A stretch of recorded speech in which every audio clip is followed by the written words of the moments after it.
আজ আমরা আস্বাদন করব আজকের বিষয়বস্তু অপরাধ ভঞ্জন লীলা। প্রেমের ঠাকুর শ্রী চৈতন্য মহাপ্রভু আমার আজকে শ্রীবাস অঙ্গন মাঝে সকল ভক্তগণ সঙ্গে নিয়ে হরি সংকীর্তনে মেতে আছেন। কেমন শোভা! কপাট দিয়া কীর্তন করে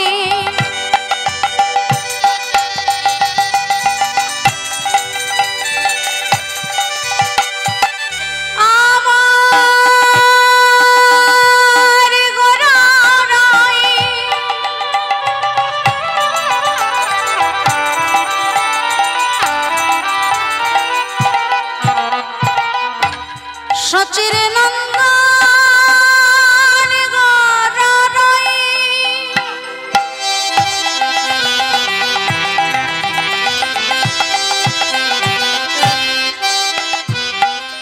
স্ত্রীবাস অঙ্গনের নটুয়া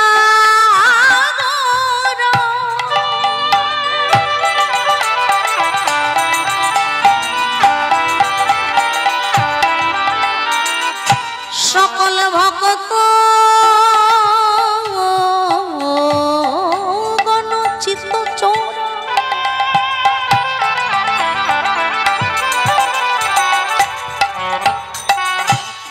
সচি মায়ের নয়ন তারা গোরারাই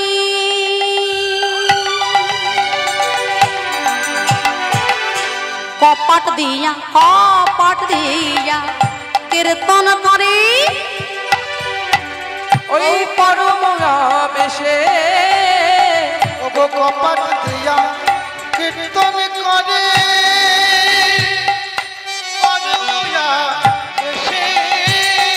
ওদিকে পাষণ্ডী দেখিয়া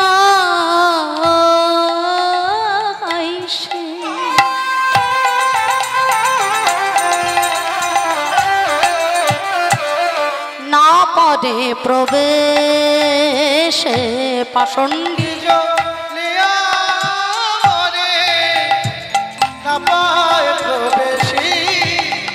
নানা চিনল না রে এই মাতারা তো গৌর চিনল না রে।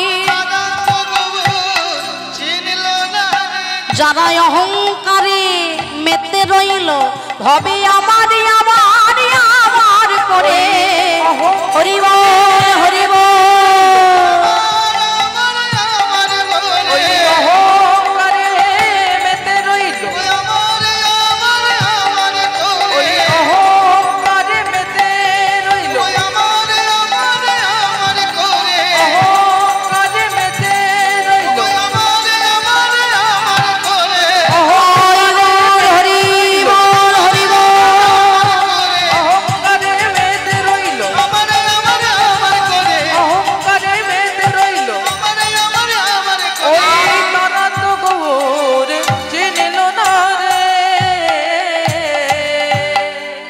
কপাট দিয়া কীর্তন করে পরময়া বেশে ওই পরময়া বেশে পাষণ্ডী জ্বলিয়া মরে না পায়ে প্রবেশে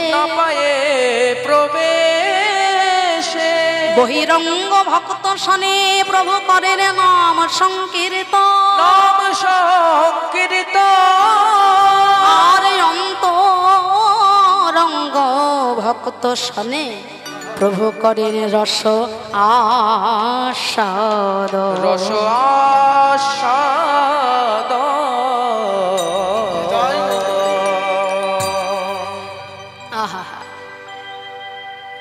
পতিত পাবন শ্রী চৈতন্য মহাপ্রভু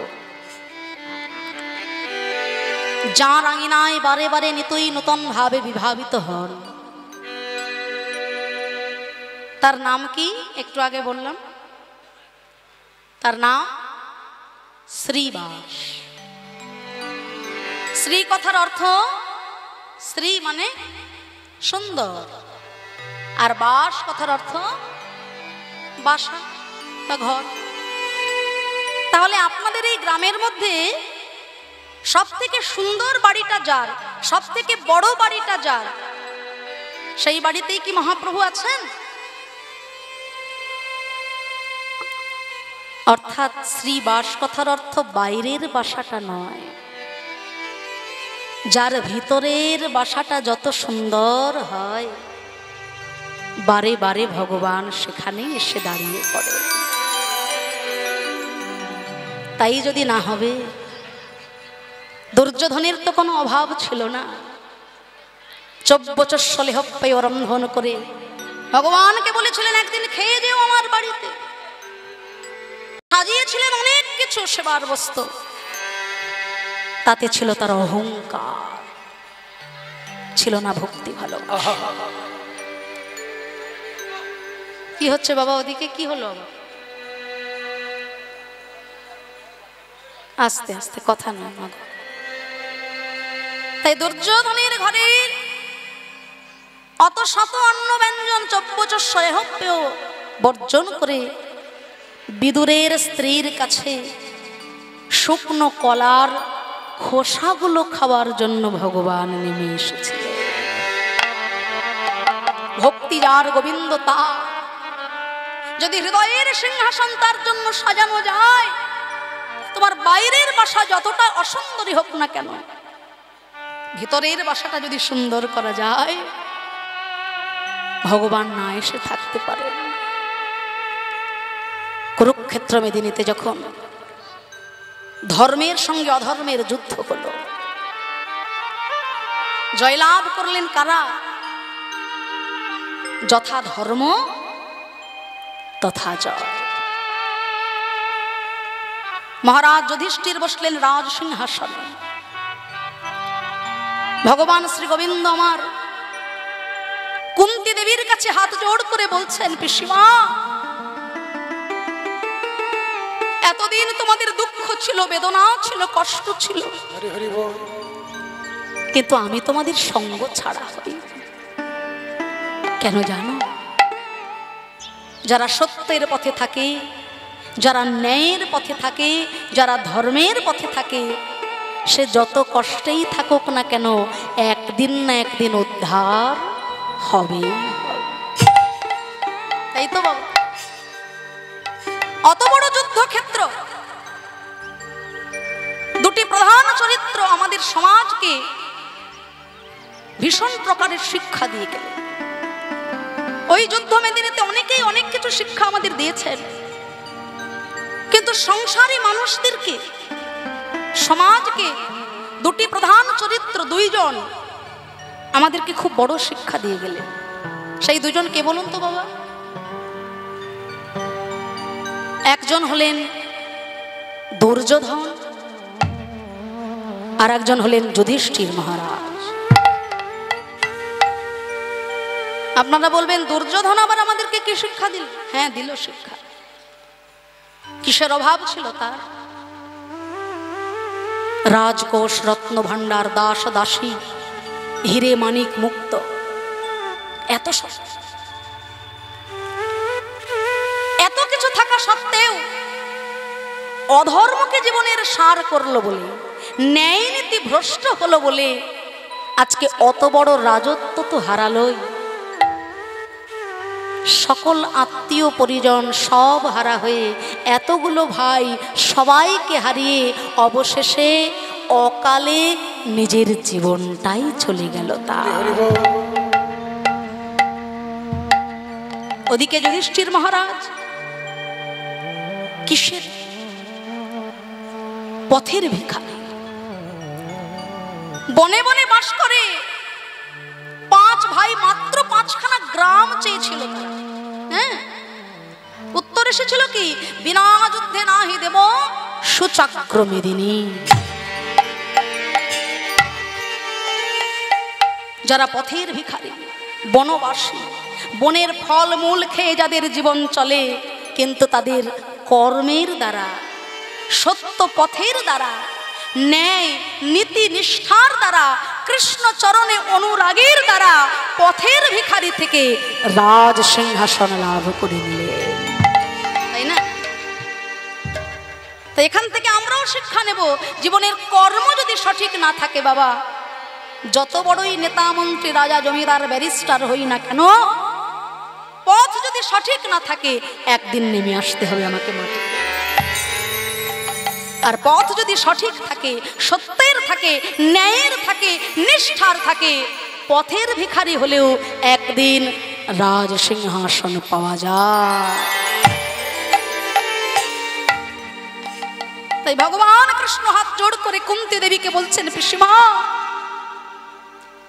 এতদিন তোমাদের দুঃখ ছিল, কষ্ট ছিল, যন্ত্রণা ছিল, আমি কিন্তু তোমাদের সঙ্গ ছাড়িনি পিসিমা, আমি তোমাদের সঙ্গে ছিলাম। কিন্তু চেয়ে দেখো, আজ তোমার ছেলে বসেছে রাজ সিংহাসনে, তুমি হয়েছ রাজমাতা। আজ তো আর কোনো কিছুর অভাব নেই পিসিমা, এবার আমায় বিদায় দাও, এবার না হয় আমি যাই। কুন্তি দেবী ভয় পেয়ে গেলেন। কৃষ্ণ যখন কোনো জায়গায় যায় আমাকে বলে, পিসিমা আমি আসি। আজকে কৃষ্ণ যাই বলল, তবে কি আর আমার কৃষ্ণ আর কখনো আসবে না? কুন্তি দেবী হাত জোর করে বললেন, ওরে কৃষ্ণ, যাবার আগে আমি যদি তোর কাছে কিছু চাই, দিতে কি পারবি ভাব? কৃষ্ণ, তুমি চাইছো আর আমি দেব না তা কি হয়? বলো না, বলো না কি চাও তুমি? ওরে কৃষ্ণ, দিতে যদি হয় তোর সম্মুখে এই আঁচলটা পেতে আমি দাঁড়ালাম, এই আঁচল ভরে যত পারিস দুঃখ দিয়ে যা আমায় পিসিমা।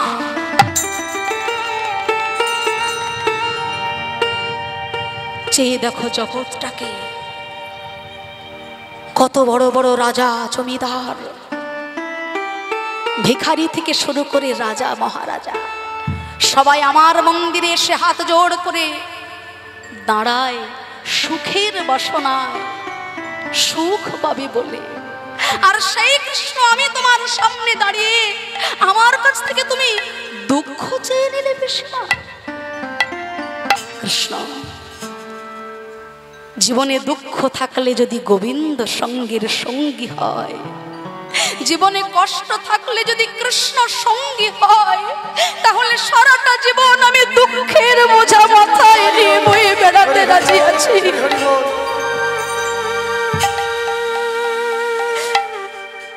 জীবনে সুখ থাকলে যদি কৃষ্ণ হারা হতে হয়, জীবনে সুখ থাকলে যদি কৃষ্ণ ছাড়া হতে হয়, অমন সুখ আমি চাই না। দুঃখ দাও, দুঃখ পেলে যদি গোবিন্দ সঙ্গের সঙ্গী হয়, দুঃখের বোঝা মাথায় নিয়ে জীবন কাটায়। তাই সেই শ্রীবাস পণ্ডিত, যার ঘরে একদিন ছেলে মরে গেছিল, মরা ছেলেকে ঢেকে রেখেও দুটি বাহু তুলে হাগৌর হাগৌর বলে নৃত্য করেছিলেন মহাপ্রভুর সামনে। এত বড় ভক্ত শ্রীবাস পণ্ডিত। তবে জেনে রাখবেন মায়েরা, জন্ম থেকেই কিন্তু এই শ্রীবাস পণ্ডিত কৃষ্ণ প্রেমে পাগল হয়ে ওঠেননি। ন্যায় দর্শন নিয়েছিল তার পড়াশোনা, তার মধ্যে ছিল যুক্তিবাদ, ভক্তিবাদী ছিলেন না তিনি, যুক্তি দিয়ে বিচার করতেন। সেই শ্রীবাস পণ্ডিত এত মহাভক্ত হলেন কবে না, শ্রীবাস পণ্ডিতের যখন 17 বছর বয়স, একদিন ঘুমের ঘোরে স্বপ্ন দেখছেন, স্বপ্নের মধ্যে স্বয়ং যমরাজ এসে দাঁড়িয়েছেন সম্মুখে। হে শ্রীবাস, জীবনের এতগুলো দিন তুমি পার করেছ, মানব রূপে জন্মগ্রহণ করেছ, ব্রাহ্মণ কুলে সর্বশ্রেষ্ঠ জন্ম পেয়েছ, ব্রাহ্মণের ব্রাহ্মণত্ব তুমি ভালো করে পালন করনি। আজকে সারাটা দিনের মধ্যে যে কোনো একটা সময় উপস্থিত হবে তোমার মৃত্যু যোগ।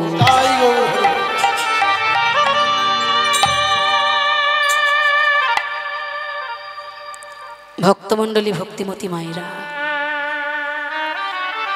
মৃত্যু চিন্তা যদি কারোর একবার মাথায় ঢুকে যায়, তাকে যত বড় অর্থের গদিতেই আপনি ফেলে রাখুন না কেন, তার কি আর ভালো লাগে? কোটি টাকার মালিক আমি, হঠাৎ একদিন ডাক্তার বলে দিল বাবা তোমার ক্যান্সার হয়েছে, ভালো লাগবে? আর অর্থ সম্পদ বিষয় আশয়।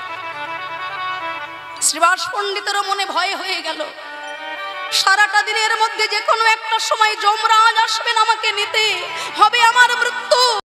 জীবনে কোনোদিনও তো সেই রকম কোনো পুণ্য করলাম না, আজকে মৃত্যুর আগে পতিত পাবনী গঙ্গার জলে স্নানটা তো একবার করে নি।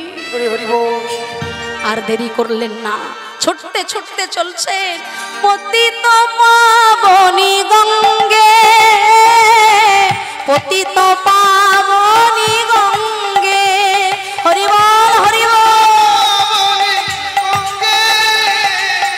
পতিত পাবনী গঙ্গে, পতিত পাবনী গঙ্গে, পতিত পাবনী গঙ্গে, নম গঙ্গে নম গঙ্গে, পতিত পাবনী গঙ্গে। আলে তালে সবাই, পতিত পাবনী গঙ্গে, নম গঙ্গে নম গঙ্গে, পতিত পাবনী গঙ্গে।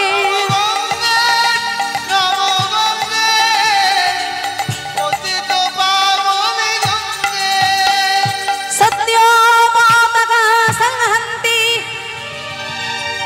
সদ্যো দুঃখ বিনাশিনী, বিনাশিনী শুকোদা মক্ষদা গঙ্গা, গঙ্গা, গঙ্গৈবা পরমাঙ্গতি।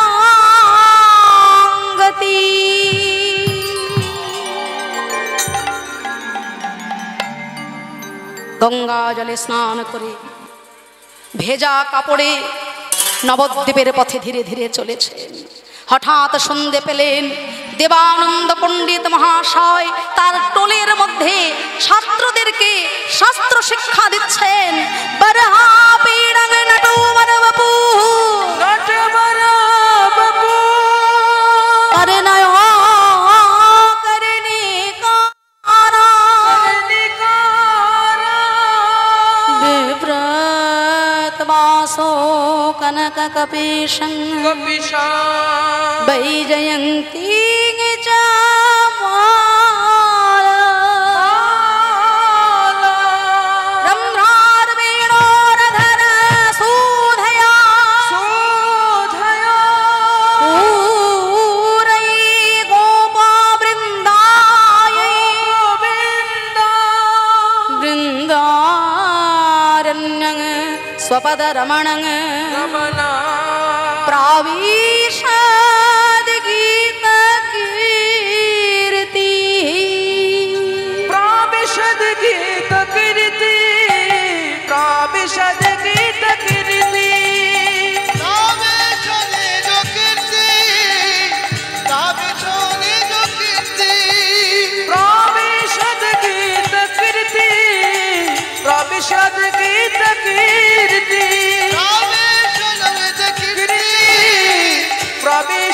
गीत कीर्ति। একটা উঁচু বারান্দার উপরে দাঁড়িয়ে শ্রীবাস পণ্ডিত ভাগবতের শ্লোক শুনছিলেন। এমন সময় ঘটে গেল আশ্চর্য এক ঘটনা। ওই উঁচু বারান্দাটা থেকে মাটিতে আছাড় খেয়ে পড়ে গেল শ্রীবাস পণ্ডিত।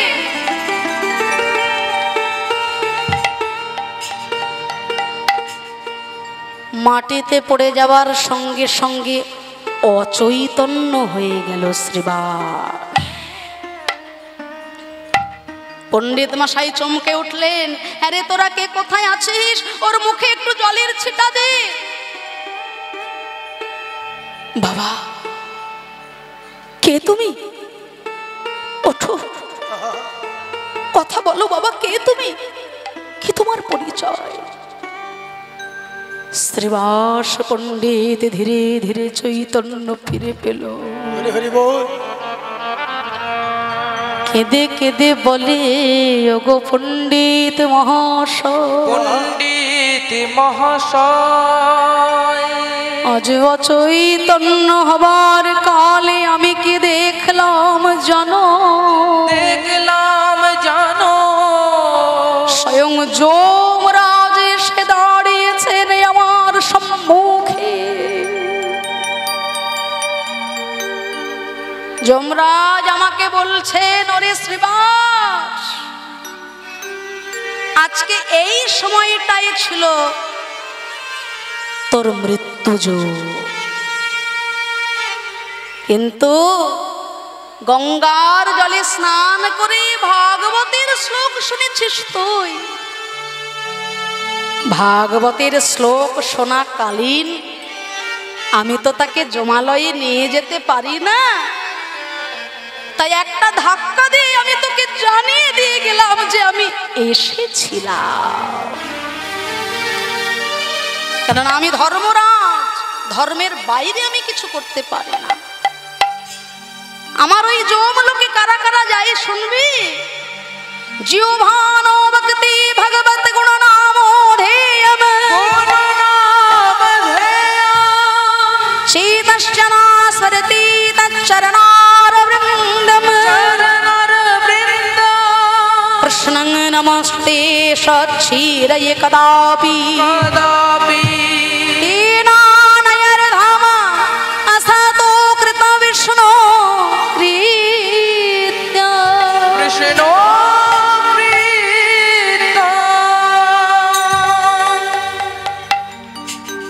জমালয়ে কারা কারা যায় মায়েরা একটু মন দিয়ে শুনে নিন। ও মায়েরা, এত কথা হচ্ছে কেন মায়েরা? এই যে এত কষ্ট করে আপনারা এসেছেন এই হরিবাসরে, এত কিছু বৃষ্টি ঝড় ঝঞ্ঝা উপেক্ষা করে একটু পুণ্য অর্জনের আশায়, আপনার এই আন কথা চিৎকার চেঁচামেচি যদি কোনো ভক্তের কানে যায়, যিনি মন দিয়ে হরিকথা শুনছেন, আপনার আন কথা যদি তার কানে এসে তার লীলায় রসাভাস হয়ে যায়, তাহলে পুণ্য করতে এসে অজান্তেই কিন্তু পাপের বোঝা মাথায় নিয়ে আপনাকে বাড়ি চলে যেতে হবে। তা জমালয়ে কারা কারা যায় একটু শুনুন মন দিয়ে। এই তো কদিন পরেই তো যম দ্বিতীয়া, কি মায়ের? এইবার ঠিক মন দিয়ে শুনছি, দরকারি ব্যাপার। কদিন পরেই তো যম দ্বিতীয়া, ভাই দ্বিতীয়া, তাই না? আমরা কি বলি? ভাইয়ের কপালে দিলাম ফোঁটা, জমের দুয়ারে পড়লো কাটা, যমুনা দেয় যমুকে ফোঁটা, আমি দিই আমার ভাইকে ফোঁটা। বাহ! সূর্যদেবের পুত্র এবং কন্যা যমরাজ এবং যমুনা, সংজ্ঞাদেবীর গর্ভে যাদের হয়েছিল জন্ম, হ্যাঁ, সংজ্ঞাদেবীর গর্ভে জন্ম নিয়েছিলেন যমরাজ, আর ছায়াদেবীর গর্ভে জন্ম নিয়েছিলেন, হ্যাঁ, কে বলুন তো? শনিদেব, বড় বাবা। দুই ছেলের নাম শুনলেই আমাদের একবারে আত্মারাম খাঁচা ছাড়া হয়ে যায়, নাকি গো?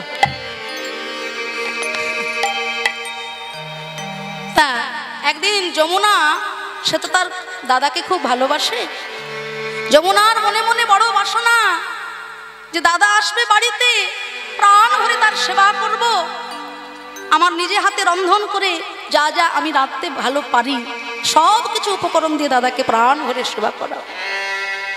কিন্তু যমরাজ হলেন মৃত্যুর দেবতা, তাই সব দেবতাকে বাড়িতে আহ্বান করলেও মৃত্যুর দেবতা যমরাজকে কি কেউ বাড়িতে আহ্বান করে? যেখানে যায় সেখানেই বিপদ। তাই যমরাজ মনে মনে চিন্তা করলেন, আমার বোন যমুনা, সে তো আমার প্রাণের প্রাণ, কিন্তু আমি যে মৃত্যুর দেবতা, কোনোদিনও যদি তার বাড়িতে যাওয়ার পরে তার কোনো অঘটন ঘটে যায়, বিপদ ঘটে যায়, তাই দাদা হয়ে আমি সে তো সহ্য করতে পারবো না। তাই এত আহ্বান করা সত্ত্বেও ভয়ে যমরাজ যেতে পারেন না বোন যমুনার কাছে। তা একদিন যমুনার কাতর আহ্বানে এই কার্তিক মাসে দ্বিতীয়া তিথিতে যমরাজ যখন যমুনার গৃহে এলেন, যমুনা দইয়ের ফোঁটা, চন্দনের ফোঁটা ইত্যাদি মাঙ্গলিক ক্রিয়াকর্ম করে দাদাকে পঞ্চব্যঞ্জন মিষ্টান্ন যা যা খেতে ভালোবাসেন সব কিছু সেবা দিয়ে দাদাকে যখন পূর্ণ ফোঁটা দিয়েছিলেন কপালে, সেই দিন যমরাজ জিজ্ঞাসা করেছিলেন, রে বোন, তুই যে আমার প্রাণের প্রাণ, তোর বাড়িতে এসে আমার মনটা আনন্দে ভরে গেল, তোর এত ভালোবাসা, এত সেবা পেলাম, আজকের এই তিথিতে তুই আমার কাছ থেকে কিছু চেয়ে নে। যমুনা বলেছিল, দাদা গো, তুমি যখন এসেছো, আজকের এই দ্বিতীয়া তিথিতে দাঁড়িয়ে তুমি আমাকে কথা দিয়ে যাও, প্রত্যেক বছর বছর এই দিনে নিজ গুণে কৃপা করে তুমি আমার বাড়িতে এসো। যমরাজের মনটা আনন্দে ভরে গেল।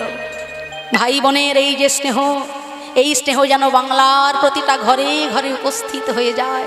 আজ থেকে আমার আশীর্বাদে কোনো বোন, কোনো দিদি যদি তার দাদা বা ভাইয়ের কপালে এই মঙ্গল দিনে দ্বিতীয়া তিথিতে ফোঁটা দিয়ে মঙ্গল কামনা করে, আজকের পর থেকে যদি কোনো বোন, যদি কোনো দিদি এই শুভ তিথিতে তার ভাই বা দাদার কপালে ফোঁটা দেয়, তাকে আর জমালয়ে কোনোদিনও যেতে হবে না। তাই গৌর হরিব। আর জমের বাড়িতে কারা কারা যাবে মায়েরা একটু শুনে নিন তো এবার। এটা যমরাজের শ্লোক, তিনি নিজে বলছেন, কথা আমার মুখের কথা নয়। জিহ্বা ন ভক্তি ভগবত গুণ নাম ধেয়ম, যার জীব সারাদিন মায়া জগতের কথা বলে, আমার বাড়ি, আমার গাড়ি। এই কীর্তনের আসরে এসে অনেকে দেখবেন, মায়েরা অনেক সময় দেখবেন কানে কানে, ও দিদি, এই বৌমাটা কেমন হয়েছে গো তোমার, শুনলাম তো বিয়ে দিয়েছো কদিন। আর বলো না, একেবারে যাচ্ছে তাই গো, যাচ্ছে তাই। আরে আমার পছন্দ ছিল না ছেলে, কি আর করবো বলো। হ্যাঁ, আজকালকার মেয়ে তো সারাদিন ফেসবুক আর ফেসবুক, ও মেয়ে কি আমার বাড়িতে থাকার? ছি ছি ছি। সংসারের কথা সংসারে, এই জায়গাটা হলো সংসারের ঊর্ধ্বে। বললাম না, সংসারে থেকেও তাকে পাবেন। অথই জল, জলের ওপরে নৌকা ভাসছে, কোনো অসুবিধা হবে? অসুবিধা হয় নৌকার উপরে যখন অগাধ জল উঠে যায়। জলের ওপরে নৌকা থাকলে অসুবিধা নেই, নৌকার উপরে জল উঠে গেলেই অসুবিধা। সংসারের উপরে আমরা থাকবো ভেসে ভেসে, সংসার যদি আমার উপরে চেপে পড়ে সেখানে বিপদ। দুধ আর জল একসঙ্গে মিশিয়ে দিলে আমরা তাকে আলাদা করতে পারি না। রাজহাঁস পারে, শুনেছি, দেখেছেন কি? আমি দেখিনি বাবা। সাধারণ মানুষ আমরা দুধ আর জল একসঙ্গে মিশিয়ে দিলে আমরা আলাদা করতে পারি না। সেই রকম সংসারটা হলো জল, মনটা হলো দুধ। মন রূপী দুধকে সংসার রূপী জলে মিশিয়ে দাও, আলাদা করতে পারবে না। ঠাকুর রামকৃষ্ণদেব বললেন, ওরে দাঁড়া, এত তাড়া কিসের? যে দুধকে তুই জলের মধ্যে ফেলে দিলি, দুধকে জলে ফেলার আগে ওই দুধ দিয়ে তুই যদি একটু মাখন তৈরি করে নিতে পারতিস, মাখনকে জলে ফেললে সে কি জলে মিশে যেত? জলের ওপরে ওপরে ভেসে থাকতো। তদ্রূপ এই হরিনাম সংকীর্তনের আনন্দ দ্বারা, এই সাধু গুরু বৈষ্ণবের কৃপা দ্বারা, সৎ সঙ্গের দ্বারা মন রূপী দুধটাকে মাখনে পরিণত করে নাও। নিতাই গৌর হরি বল। এই মন রূপী দুধ যদি তোমার মাখনে পরিণত হয়ে যায়, মাগো, এই মন রূপী দুধ সংসার রূপী জলে ফেলে দাও, সংসারের ওপরে ওপরে ভেসে থাকবে, মিশে যেতে পারবে না। হরি হরি বল। তাই যে ব্যক্তি জিহ্বা সদা সর্বদা মায়া জগতের কথা বলে, কিন্তু ভুলেও একবার হা গোবিন্দ তোমার হলাম বলে ডাকতে চায়, হরি হরি বল। হে গৌর তুমি আমার, আমি তোমার। এই সামান্য কথাটুকু যে একবারও বলতে জানে না দিনের শেষে, সেই নরাধম, সেই পাপিষ্ঠ, সেই দুরাচার, জমের বাড়ি তার জন্য একেবারে একজন। দ্বিতীয় জনকে চেতশ্চরণারবিন্দম, যার চিত্ত সারাদিন মায়া জগতের চিন্তা করে, কুড়ে ঘরে বাস করি। এই যে এত বড় বড় বন্যা হচ্ছে, ঝড় বাতাস আসছে, একটার পর একটা তো লেগেই আছে বাবা। কুড়ে ঘরে থাকি আমি, সব থেকে ভয় আমার। আইলা এলো, লাইলা এলো, আমফান এলো, এখন এসছে কি ডানা, ডানা না দানা বাবা। ভয়ে তো একেবারে আমাদের আত্মারাম খাঁচা ছাড়া হয়ে গেছে। তবে যতটা ভয় আমরা পেয়েছিলাম সে হারে ক্ষতি না হলেও খুব আশ্চর্য একটা জিনিস আমি দু একদিন আগে খবরে দেখছিলাম। পুরী ধামে কিছু কিছু অলৌকিক ব্যাপার আছে এখনো পর্যন্ত। অত বড় পুরীর মন্দির, অত বড় পুরীর মন্দিরের ছায়া কিন্তু কোনোদিন মাটিতে পড়তে দেখা যায় না। পুরীর মন্দিরে প্রবেশ করার পর সমুদ্রের ওই এত বিশাল গর্জন মন্দিরে প্রবেশ করার পর শুনতে পাওয়া যাবে না। পুরী মন্দিরের ওপরে, মন্দিরের চূড়ার উপরে কোনো পাখিকে কিন্তু উড়ে যেতে দেখা যায়নি। কিন্তু দু একদিন আগে একটা আশ্চর্য সংবাদ, আশ্চর্য খবর আমরা দেখলাম। তার সত্যতা সম্বন্ধে আমার অতটা জানা নেই, যদিও দেখলাম, দেখে বড় কষ্ট লাগলো।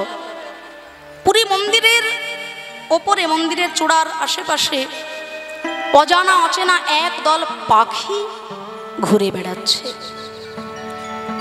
সংকেতটা কিন্তু ভালো নয়।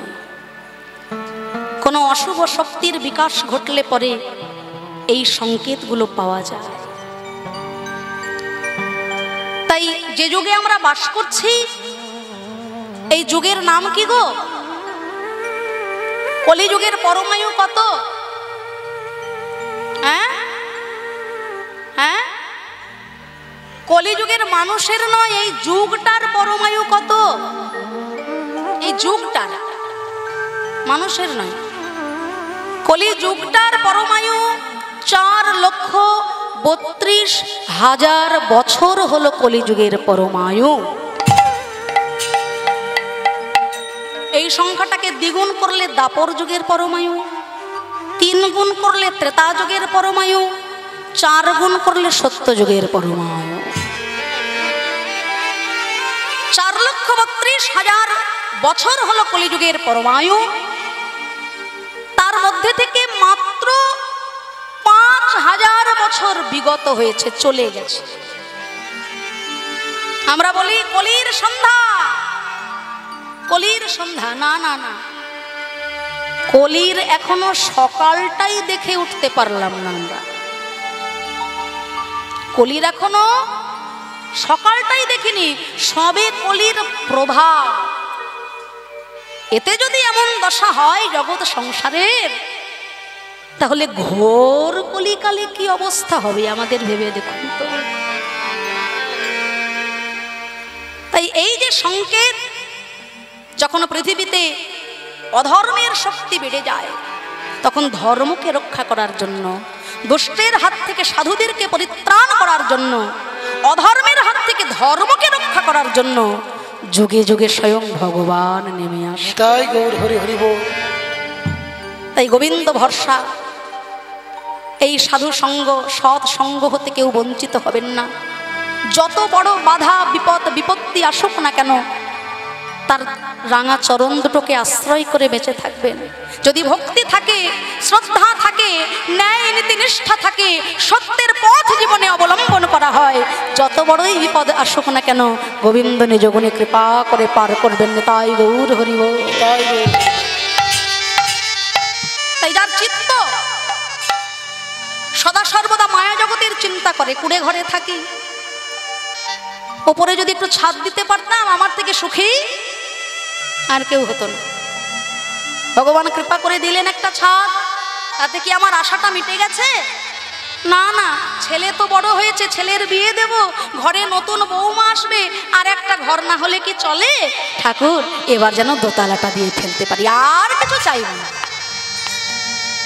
দোতলা আমার দিল, কুড়ে ঘরে ছিলাম, তাতেও আমার স্বাদ মিটলো না। নাতি নাতনিরা হয়েছে, বাড়িতে ক্যান্ডিডেট তো বাড়ছে, তিনতলা হয়ে গেলে আর কিছু চাইব না। ছিল সাইকেল, তাতে শখ মিটলো না। যদি একটা বাইক হতো, এদিক ওদিক যেতে কষ্টটা কম হতো। বাইকটা তো পেলাম, কিন্তু ডানার দাপটে এত বৃষ্টি, এত ঝড়, এত কষ্ট হচ্ছে বেরোতে। ঠাকুর একটা 4 চাকা গাড়ি হলে আমার থেকে সুখী আর পৃথিবীতে কেউ হতো না। সাইকেল থেকে BMW গাড়ি পর্যন্ত হয়ে গেল, কিন্তু আমার জীবনে চাওয়ার আশা আজও মিটলো না। দাও দাও, যত পাই তত চাই, যত পাই তত চাই, শেষে দেহ তরি ভেঙে যায়। জাগতিক অর্থের চিন্তা করতে করতেই জীবন শেষ, পরমার্থের চিন্তা তো আমার জীবনে হলো না। এক মুদি দোকানে পড়ে আছে, মৃত্যু যন্ত্রণায় ছটফট করছে। যমরাজ এসে দেখা দিয়েছে, মৃত্যু যন্ত্রণায় ছটফট করছে সে। সেই সময় জিজ্ঞাসা করছে, আমার ছেলে কোথায়? বড় ছেলে বলছে, বাবা এই তো আমি তোমার ডান হাতের কাছে। ছোট ছেলে কোথায়? ছোট ছেলে বলছে, এই তো বাবা আমি তোমার বাম হাতের পাশে। তা তোদের মা কই? এই যে মা তোমার মাথার উপরে। আমার মেয়েটা কোথায়? না মেয়ে তোমার পায়ের কাছে দাঁড়িয়ে। তুমি চিন্তা করো না। চিন্তা করবো না মানে, তোরা যদি সবাই মিলে আমার এখানে থাকিস তাহলে দোকানটাকে সামলাবে। কেউ তো একজন দোকানে যা, খদ্দের এসে ফিরে গেলে তো লসটা আমারই হবে, ক্ষতিটা আমার হবে। জম এসে সামনে দাঁড়িয়েছে, তবু বিষয় আশয়ের মায়া ছাড়তে পারলাম না ভাই। পরপারের পথ আমার পরিষ্কার হবে কি করে বলো? তাই যার চিত্ত সারাদিন মায়া জগতে আমার আমার আমার আমার করে ঘুরে বেড়ায়, আমি যে কার সে চিন্তা ভুলেও করতে জানে না, সেই নরাধম, সেই পাপিষ্ঠ, সেই দুরাচার যাবে জমের দক্ষিণ। আর কে যাবে? কৃষ্ণং নমস্তে স্বচ্ছিরায়ে কদাপি। যার মাথাটা বড় বড় পয়সাওয়ালা বাবুদেরকে দেখলে একেবারে মাটির সঙ্গে নুয়ে যায়। ও দাদা, আরে চিনতে পারছেন না আমি? হ্যাঁ সেদিন দেখা হয়েছিল। বলি ভালো আছেন তো দাদা? দেখতে পাচ্ছে জলজ্যান্ত মানুষটা চোখের সামনে হেঁটে যাচ্ছে, তবুও যেচে সেদে তার খোঁজ নেওয়া। কেন? বিপদে আপদে পড়লে ওই বড় লোক বাবুর কাছে গেলে কিছু জেনে রাখবেন, এই মানুষ আপনাকে দিলে কখনো কুলোয় না, আর আমার গোবিন্দ যদি কাউকে কৃপা করে দেন তার কোনোদিনও ফুরোয় না। তাই জাগতিক এই বাবুর চরণে মাথাটা না নুইয়ে, এই বাবুকে যিনি বাবু বানিয়েছেন সেই বাবুর চরণে একবার আছাড় খেয়ে পড়ে দেখো। রাখে কৃষ্ণ তো মারে কে, আর মারে কৃষ্ণ রাখে কার সাথে? এই যার মাথাটা জাগতিক বাবুর চরণে বারবার নুয়ে যায়, কিন্তু বাবুর চরণে একবারও প্রণাম করতে জানে না। কৃষ্ণং নমস্তে স্বচ্ছিরায়ে কদাপি তেনা নয়ার ধামা অসাতো কৃত বিষ্ণু কৃত্যম। তাই যমরাজ বললেন, আরে শ্রীভাস, এই হরিনাম সংকীর্তন তুই আস্বাদন করেছিস, আমি তোকে জমালয়ে নিয়ে যেতে পারলাম না, আজ থেকে তোর নতুন জন্ম লাভ হয়ে গেল। শ্রীবাস পণ্ডিত মনে মনে ভাবলো, আমি তো মরেই যাচ্ছিলাম, এই হরিনাম সংকীর্তনে যখন নতুন জীবন আমি ফিরে পেলাম, আজকের পর থেকেই এই হরিনাম সংকীর্তন হবে আমার জীবনের সার তত্ত্ব। কৃষ্ণ কৃষ্ণ কৃষ্ণ কৃষ্ণ কৃষ্ণ কৃষ্ণ কৃষ্ণ কৃষ্ণ কৃষ্ণ কৃষ্ণ কৃষ্ণ কৃষ্ণ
যুক্তিবাদী শ্রীবাস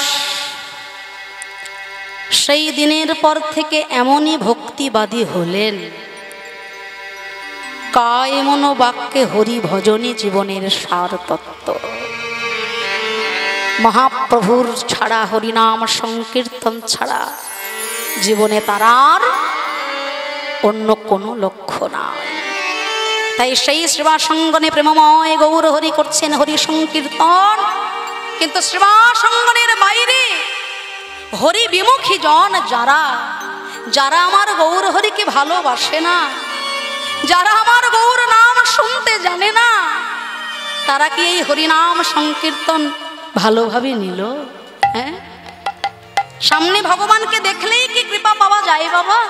হ্যাঁ, ভক্তি যদি না থাকে, সুকৃতি যদি না থাকে, ভগবান সামনে এসে দাঁড়ালেও চেনা যাবে না। দুর্যোধনও তো ভগবানকে সামনে থেকে দেখেছে,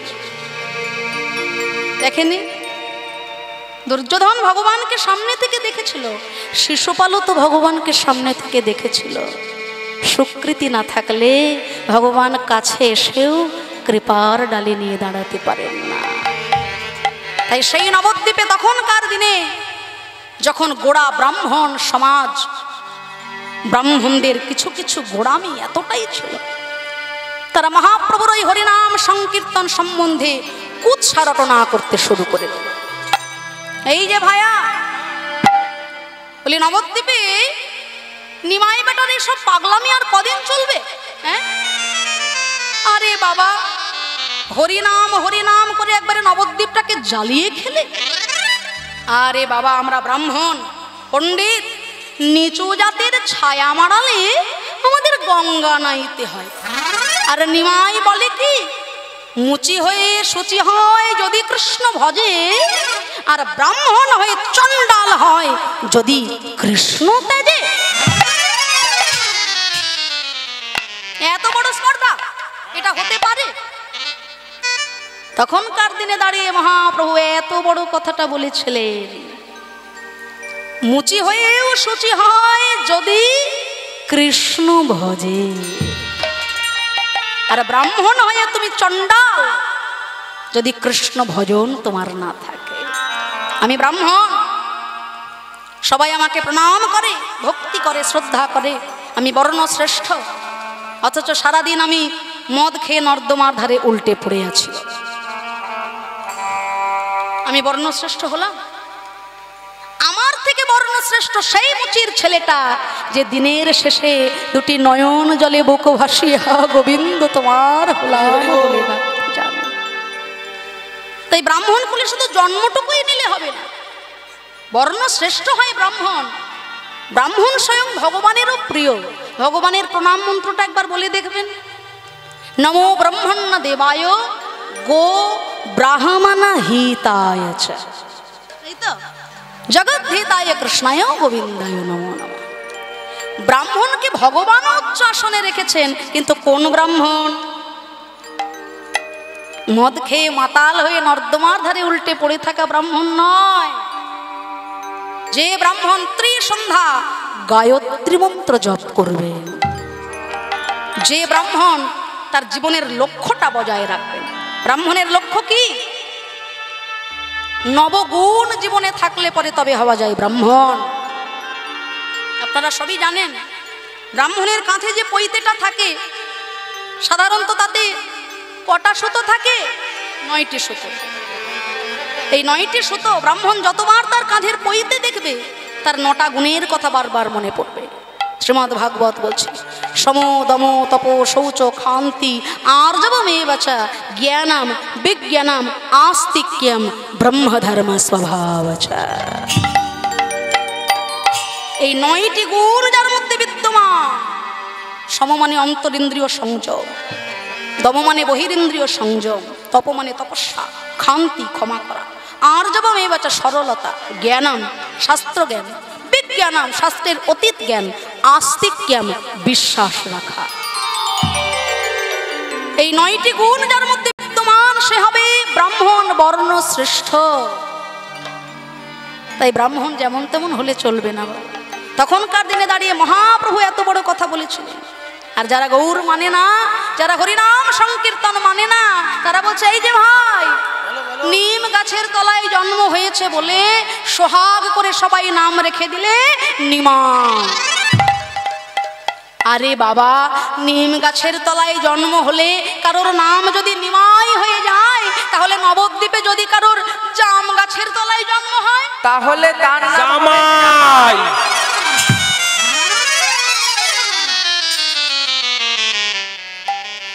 নিম গাছের তলায় জন্ম হলে নাম যদি কারোর নিমাই হয়, তাহলে এবার নবদ্বীপে যদি কারোর জাম গাছের তলায় জন্ম হয়, গোটা নবদ্বীপ কি তাকে জামাই বলে ডাকবে? শোনো ভাই, আর দেরি করো না, যে কোনো প্রকারে ওই হরিনাম সংকীর্তনের বিরুদ্ধে প্রতিবিধান করা দরকার। প্রতিবিধান করবে কার কাছে? না চলো আমরা সবাই মিলে দল বল বেঁধে যাব একজনের কাছে। তিনি হলেন চাঁপাল চন্দ্র সিদ্ধান্ত বাগীশ, যাকে আমরা চাঁপাল গোপাল বলে জানি। চলো চলো তার কাছেই যাওয়া যাক। তাই সকলে আনন্দিত মনে চলেছেন চাঁপাল গোপালের কাছে। ওদিকে চাঁপাল গোপাল তিনি ছিলেন মাতৃভক্ত, কালী ভক্ত। তিনি তখন হাত জোড় করে মায়ের বন্দনা করছেন, মা কালীর স্মরণ করছেন, পূজা করছেন। আমরাও একটি গাইব মায়ের জয়গান। জগৎ জননী মায়ের কৃপা না হলে গোবিন্দের কৃপা তো কখনো পাওয়া যাবে না। তাই চলুন সবাই মিলে মায়ের গান গাইব। তবে তার আগে মায়েরা একটু উলুধ্বনি হরিধ্বনি হবে। নিতাই গৌর প্রেমানন্দে হরিব। উলুধ্বনি হয়েছে? হ্যাঁ, নাকি ডানা দিয়ে উড়ে চলে গেছে? হবে না, সুন্দর করে নিতাই গৌর প্রেমানন্দে হরিব। বেশ বেশ, সবাই গাইব একসঙ্গে। সকলে তোমারই ইচ্ছা, এ সময় তারা তুমি, তোমার কর্ম তুমি করো মা। লোকে বলে করিয়ামি, সকলে তোমারই ইচ্ছা, ইচ্ছাময় তারা তুমি, তোমার কর্ম তুমি করো মা। লোকে বলে করিয়ামি, সকলে তোমারই ইচ্ছা মাগো।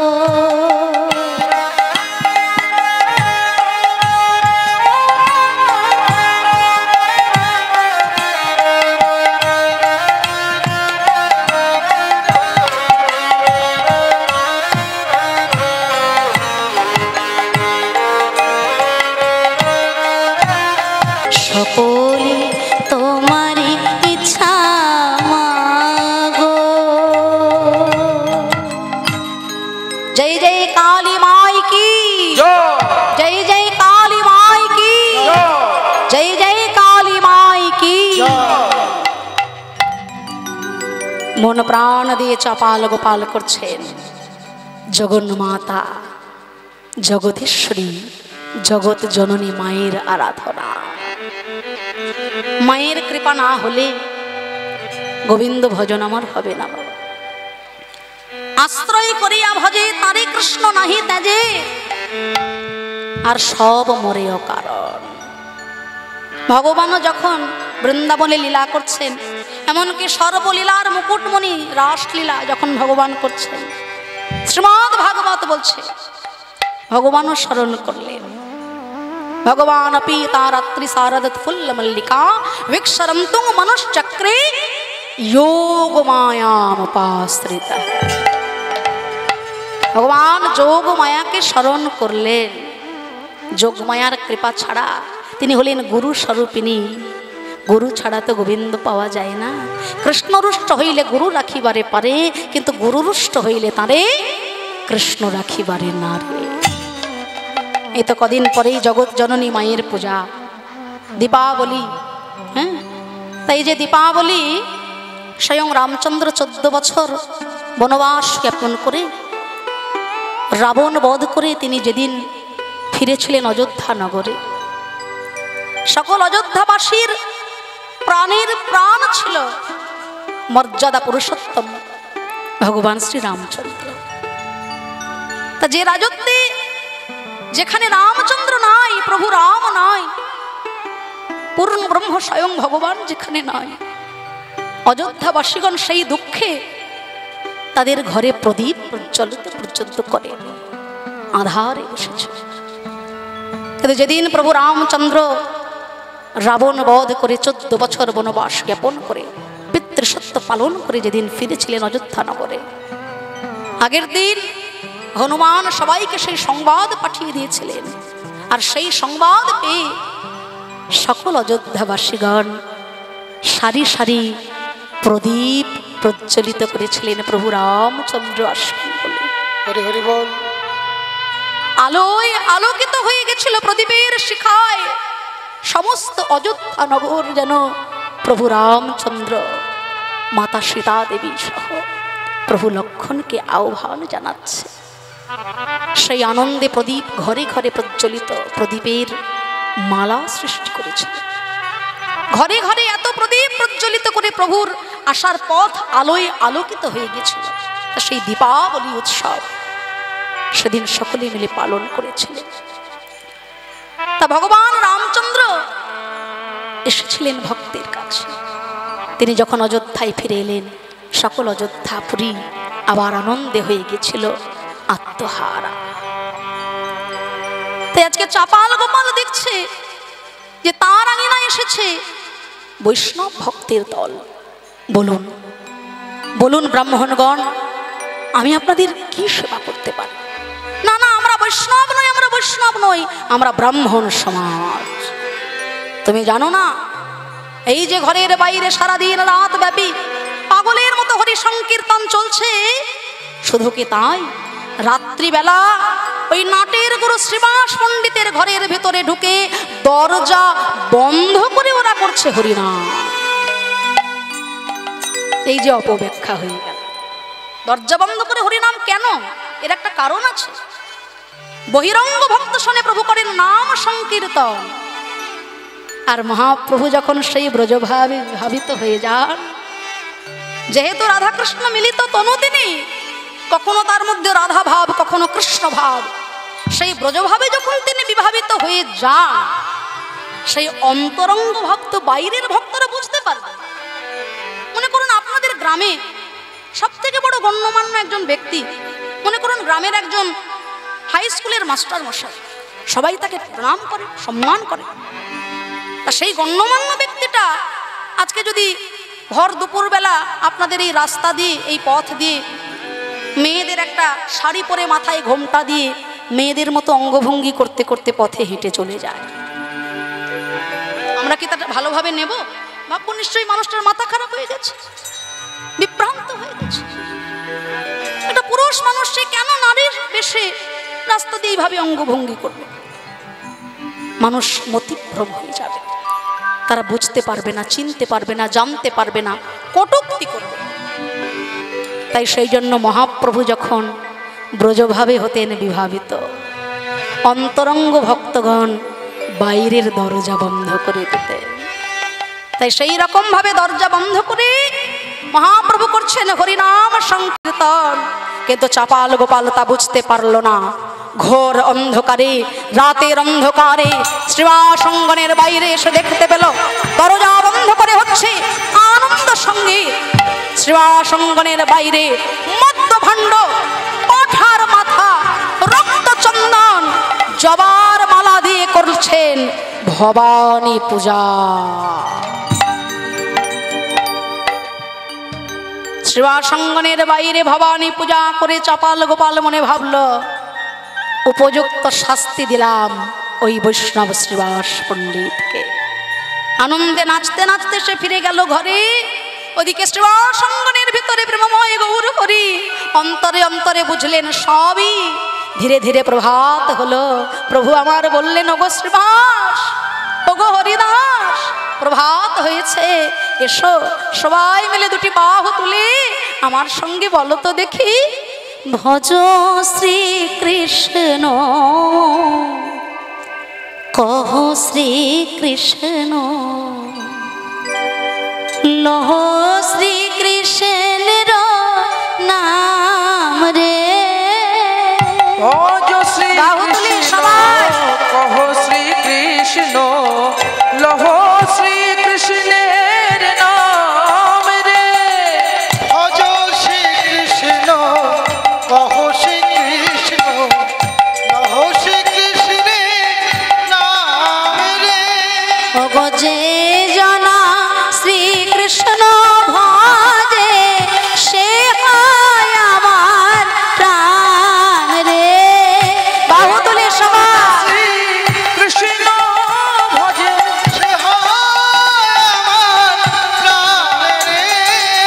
ভজ শ্রীকৃষ্ণ কহ শ্রীকৃষ্ণ, লহ শ্রীকৃষ্ণের নাম রে।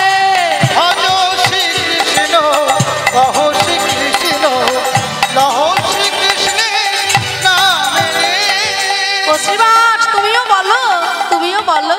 শ্রীবাস বলছে, প্রভু গো, রাধা কৃষ্ণের মিলিত তনু আমার গৌর হরি, তাই আমি যদি কৃষ্ণ বলি আমার একজনকে ডাকা হয়, আর আমি যদি গৌর বলি তাহলে রাধা কৃষ্ণ দুজনকেই ডাকা হয়। তাই আমি কি বলবো জানো প্রভু, ভজ গৌরাঙ্গ কহ গৌরাঙ্গ, লহ গৌরাঙ্গের নাম রে। বাহু তুলে সবাই, কহ গৌরাঙ্গ, লহ গৌরাঙ্গের নাম রে। ভজ গৌরাঙ্গ কহ গৌরাঙ্গ, লহ গৌরাঙ্গের নাম রে। গো যে জনা গৌরাঙ্গ ভজে সে হয় আমার প্রাণ রে। যে জন গৌরাঙ্গ ভজে সে হয় আমার প্রাণ রে। ও গো দিন গেলে হা গৌরাঙ্গ জীবনে একবার রে।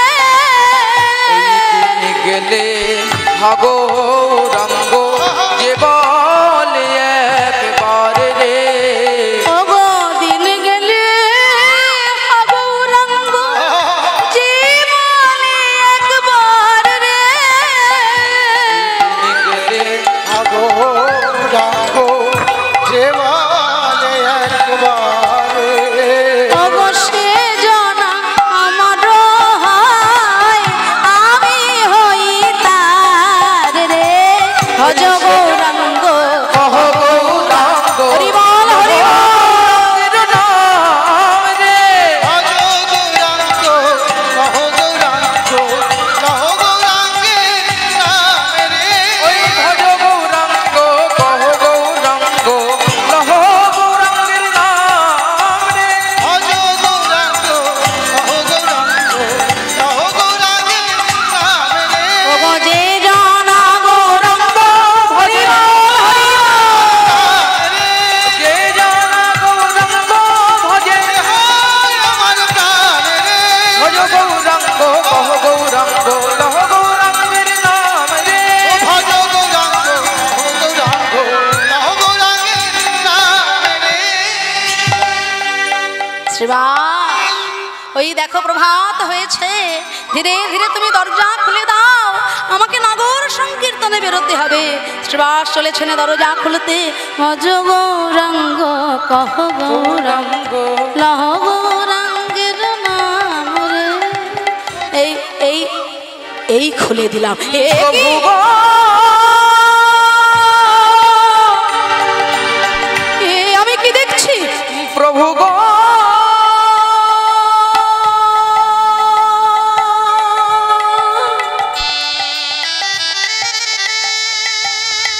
প্রভু গো,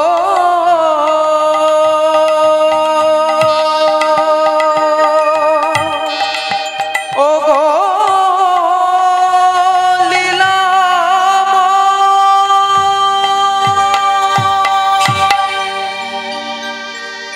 আমার আমার দরজার সামনে মদ, রক্ত চন্দন জবার মালা, জীব হত্যা।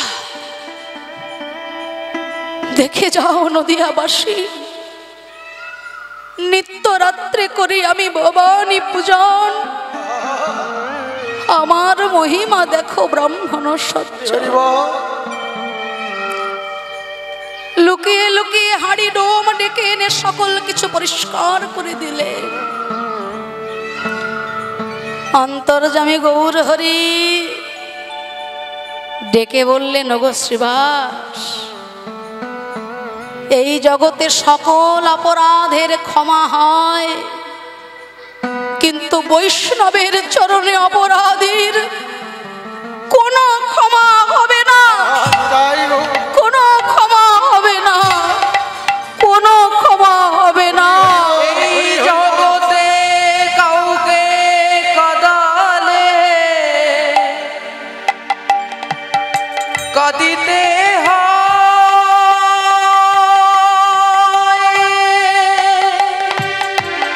এই যে জগতের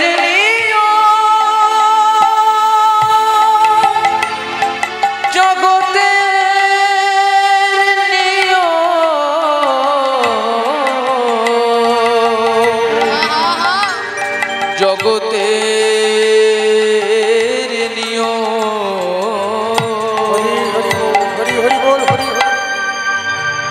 সত্যি সত্যি বেশি দিন গেল না, বৈষ্ণবের প্রাণে অকারণে ব্যথা দিয়ে বেশি দিন গেল না। 3 দিন বহিষে নাম গোপাল ছাপা, গোপাল চাপা সর্বাঙ্গে বেড়িল কীড়া কাটে নিরন্তর, অসহ্য বেদনা দুঃখে জ্বলিল অন্তর।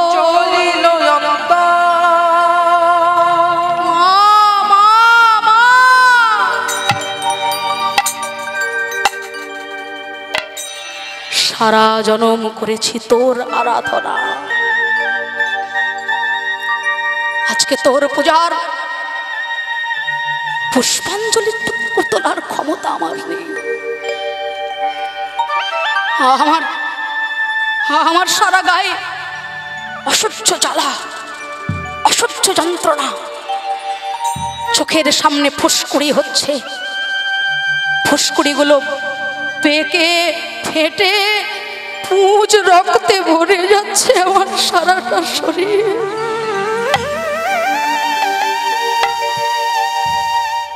আমার এই ঘোর বিপদে কোথায় লুকালি মা? একবার আমায় দেখা দে, একবার আমায় দেখা দে ওরে পাশানি, একবার আমায় দেখা দে। ডাকবো, আজ আমি তোকে ডাকবো মা, কিন্তু আজকের এই ডাক যদি তোর কানে না পৌঁছায় তাহলে এই ডাক হবে আমার জীবনের শেষ ডাক। স্বর্ণাগত দীনারত পরিত্রায়ণ পরায়ণে सर्वस्यारती हरे देवी नारायणी नमस्ते। शंख चक्रो गदा संयो गृहीत परमायुधे प्रसीदा वैष्णवी रूपे नारायणी नमस्तुते। ओम नमः शिवाय शांताय कारणत्रयो हेतवे निवेदयामि चात्मानं त्वं गति परमेश्वर।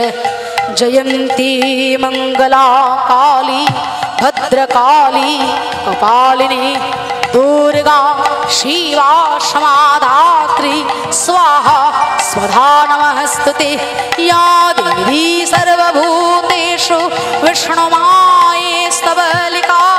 नमस्तस्यै नमस्तस्यै नमस्तस्यै नमो नमः।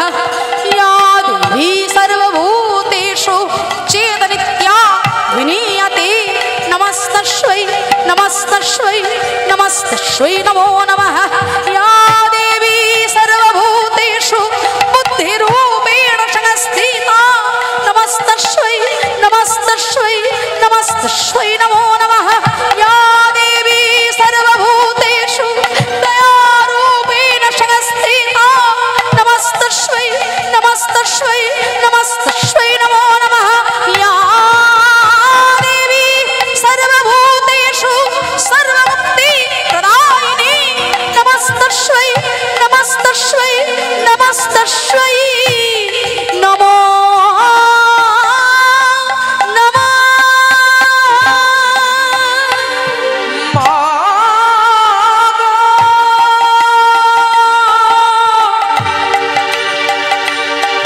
জগত জননী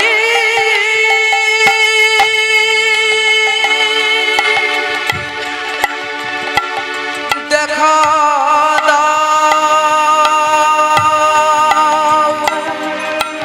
দেখা দাও দেখা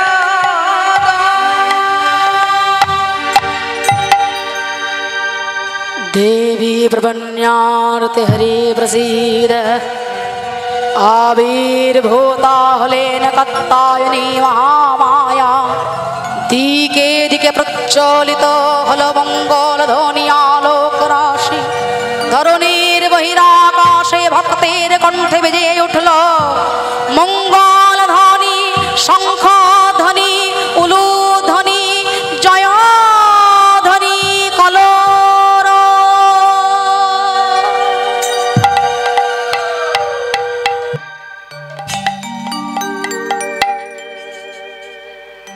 মা তুই এসেছিস মা মা গো একবার আমার দিকে চেয়ে দেখ মা তুই এসেছিস আহা, সন্তান যদি মাকে ডাকে মা তো না এসে পারে না সন্তান যত অপরাধী করুক না কেন মায়ের কাছে যদি চোখের জলে একবার ডাকে মা তো না এসে পারে না আহা, এই তো মা ছেলে যতই অপরাধ করুক না কেন মা বলে যদি একবার গলাটা জড়িয়ে ধরে এ জগতে কোনো মাকে সেই ছেলেকে আর দূরে ঠেলে দিতে পারে তাই আমি যে মা ছেলে যতই ব্যথা দিক না কেন ছেলে যতই কষ্ট দিক না কেন চোখের জলে যদি মাকে ডাকে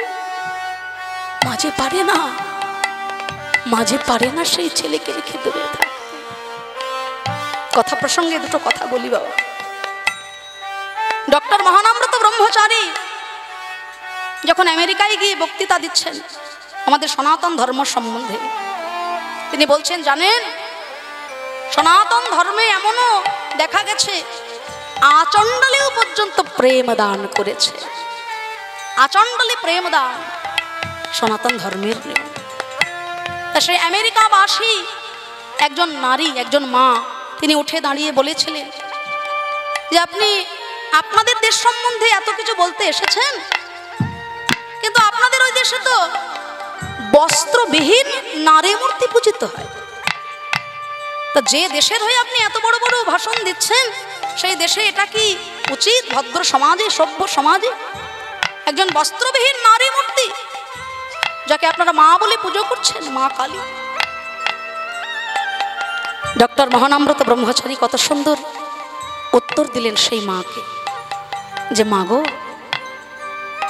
তুমি যাকে বলছো বস্ত্রবিহীন নারী মূর্তি পূজিত করছি সে নারী না তিনি জগৎ জননী মা মনে করো তোমার ছেলে মেয়ের হাত ধরে তুমি পথে বেরিয়েছ পথে চলছ চলতে চলতে যদি কোনো শত্রুপক্ষ শত্রুর দল কোনো সন্ত্রাসবাদী তোমার ছেলেগুলোকে আক্রমণ করতে আসে অপহরণ করতে আসে কষ্ট দিতে আসে তখন মা তুমি কি করবে না তিনি বলছেন আমি আমার যথা সর্বস্বটুকু দিয়ে চেষ্টা করব আমার ছেলে মেয়েগুলোকে আগলে ধরে রাখা সন্তানকে শত্রুর হাত থেকে রক্ষা করতে গিয়ে শত্রুদের সঙ্গে যুদ্ধ করতে করতে যদি সেই মায়ের অঙ্গের বসন খুলে যায়, পরবর্তীকালে সেই সন্তান যদি কখনো শোনে যে শত্রুর হাত থেকে বাঁচাতে গিয়ে, আমাদেরকে রক্ষা করতে গিয়ে আমাদের মায়ের গায়ের কাপড় খুলে গিয়েছিল, সন্তান সেই মাকে ঘৃণা করবে না পুজো করবে? তদ্রূপ জগৎ সংসারকে রক্ষা করার জন্য, শত্রুদের হাত থেকে জগৎ সংসারে প্রত্যেকটি সন্তানকে বাঁচানোর জন্য জগৎ জননী মা অসুরের সঙ্গে যুদ্ধ করতে করতে কখন যে তার অঙ্গের বসনটা খুলে গেছে মা আমার, তার নিজের দিকে কোনো জ্ঞান নাই। বলে শুম্ভ নিশুম্ভের সঙ্গে, শত্রুর সঙ্গে, অসুরের সঙ্গে যুদ্ধ হয়েছিল তো সেই কোন কালে? যুদ্ধ হয়েছিল সেই কোন কালে? তারপরে কি তোমাদের মা বসন পরার সময় সুযোগ পেলেন না? মহানামব্রত ব্রহ্মচারী বলছেন, কে বলেছে যুদ্ধ শেষ হয়েছে? তখন যুদ্ধ চলেছে ঘরের বাইরে, এখন যুদ্ধ চলছে ঘরের ভেতরে। তখন শুম্ভ নিশুম্ভ চণ্ড মুণ্ড বাইরের অসুরের সঙ্গে যুদ্ধ করেছিল মা, কিন্তু এখন প্রতিনিয়ত ঘরের ভিতরে 6টি অসুরের সঙ্গে যুদ্ধ করেই চলেছেন জগৎ জননী মা। ঘরের ভিতরে 6 জন অসুর। মায়েরা কীর্তন শুনতে শুনতে অসুরের নামগুলো কিন্তু মুখস্থ করে নিয়েছে, জানেন তো? ঘরের ভিতরে 6টি অসুরকে কাম, ক্রোধ, লোভ, মোহ, মদ, মাৎসর্য। এই 6টি অসুরের সঙ্গে প্রতিনিয়ত মা যুদ্ধ করে চলেছেন নিজের সন্তানকে সুন্দর পথ, ভক্তির পথে নিয়ে যাবার জন্য। তাই যুদ্ধ যদি শেষ না হয়, বসন পড়বে কেমন করে মা? আর মা হচ্ছেন দিগম্বরী। তুমি পূর্ব দিকে চলে যাও, পূর্ব দিক কোনোদিন ভেদ করতে পারবে না। যদি কোনোদিনও ভেদ করতে পারো, জেনে রাখবে সেই পূর্ব দিকের শেষ প্রান্তে মায়ের কাপড় রাখা আছে। পশ্চিম দিকে চলে যাও, যদি কোনোদিনও শেষ করতে পারো, মনে করবে সেই শেষ দিকে মায়ের কাপড় আছে। উত্তর দিকে, দক্ষিণ দিকে, যেদিকে শেষ খুঁজে পাবে, জানবে সেইখানেই মায়ের কাপড় আছে। তাই মা হলেন দিগম্বরী। এই বিশ্ব চরাচরটাই হচ্ছে মায়ের বসন, মায়ের ভূষণ, মায়ের ভূষণ। তাই তো বলছে, কত সুন্দর কথা। কালো রূপে দিগম্বরী হৃদি পত করে মোরালো রে শ্যামা মাকে আমার কালো রে শ্যামা মাকে আমার কালো। ওই লোকে বলে কালে কালো, লোকে বলে কালে কালো, আমার মন তো বলে না কালো রে। ওই কালো রূপে দিগম্বরী, কালো রূপে দিগম্বরী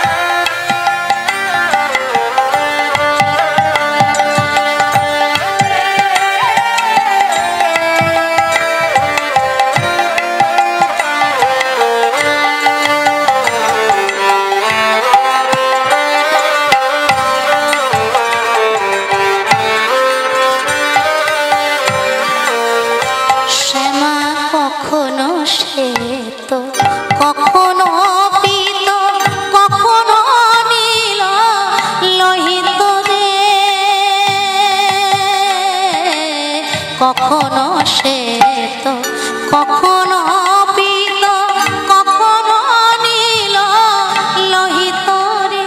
আমি আগে নাহি জানি কেমন জননী, আগে নাহি জানি কেমন জননী, ভাবিতে জনম গেল রে শ্যামা কি আমার কালো রে, শ্যামা মা কি আমার কালো।